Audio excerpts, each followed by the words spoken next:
According to Tibetan oral tradition, singing bowls have been used in Buddhist temples during rituals and meditation back to the time of the historical Buddha Shakyamuni, who lived from 560 to 480 BCE.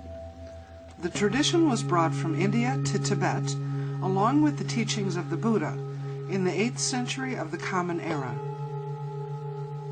Antique Tibetan bowls are distinguished by the complexity of their tones, almost always having one primary and several secondary tones. Singing bowls are still being made by hand, one at a time, in Nepal and India, often providing a better than average income for the artisans due to a growing demand in the West.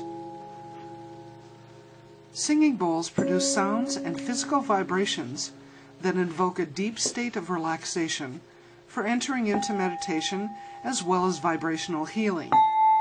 They can be found on private Buddhist altars and in temples, monasteries, and music studios throughout the world. Singing bowls are produced by hand in two different methods. The first one that I'll try to explain is starting out with a flat plate of, much like this platter, only made of brass, copper, and some other metal alloys.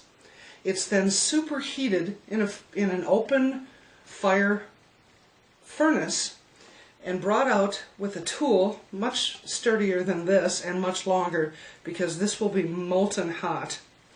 Then one person will hold the plate at an angle and 2 or 3 other people will pound on it simultaneously, or in concert actually, back and forth, 1, 2, 3, 1, 2, 3, 1, 2, 3, and continue pounding like that as this is being rotated and tipped forward.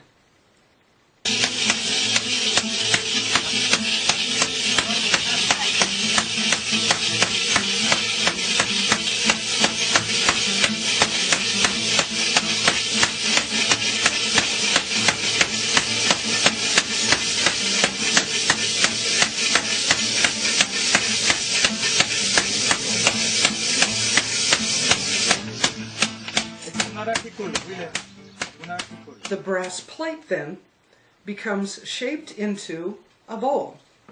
You can see the hammer marks on this one.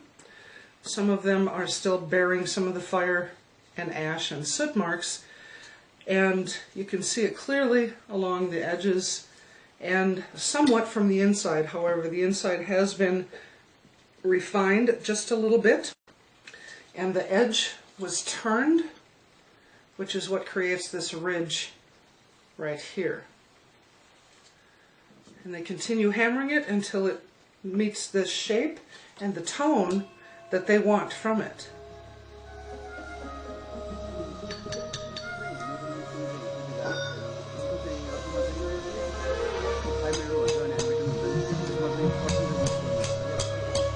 The second method of making a singing bowl is to cast it in a mold. The mold is settled in a bed of crushed coal, and another piece of the mold is placed inside. The complete mold is then filled with molten metal, released, and left to cool.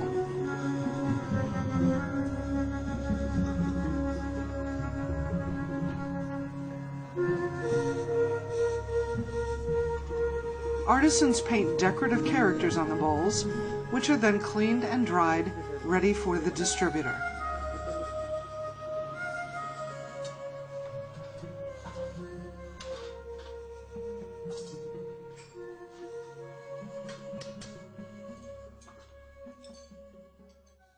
It isn't difficult to play a singing bowl, but it does take some practice. Getting to know the feel of the bowl, what makes it sing, how to hold it, those kind of things. Keeping rings away from it so that it doesn't buzz, and using the proper amount of pressure from one of the rubbing sticks.